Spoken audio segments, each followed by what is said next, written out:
একটু যদি বিশ্বাসের সাথে ঐক্যবদ্ধ হয়ে আর একটুখানি যদি চাপ বাড়াতে পারেন, তাহলে আগামী দিন কিন্তু আপনাদের হাতেই বাংলা আসছে। আমি আপনাদের এই প্রোগ্রাম দেখেছি, সবই খুব ভালো লেগেছে। আপনারা এইভাবে এগিয়ে যান।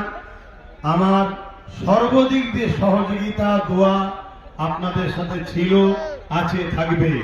আমরা ভারতীয়, ভিক্ষা নয় অধিকার চাই। আমরা ভারতীয়, কোন সংবিধান ছাড়া কোন দাদা দিদির কথা মানি না। সংবিধানের কথা যে দাদা দিদি বলবে সেই দাদা দিদিকে মাথায় নিয়ে ঘুরবো। আর যে দাদা দিদি সংবিধানকে তাকে রেখে নিজেদের কথা শোনাতে চাইবে, সেই দাদা দিদিকে সংবিধানের ডায়েরিতে এনে জেলের কারাগারে আমরা যুব সমাজই ভরব।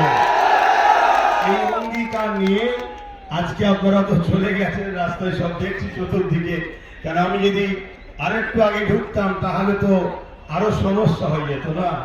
তো সেই জায়গায় যখন ভিড় কেটে গেছে, আমি আস্তে আস্তে বললাম এবারে চলো যে একটু কমসে কম, কেন গতবারে নওশাদ বলেছিল আমরা দু ভাই এক জায়গায় হব।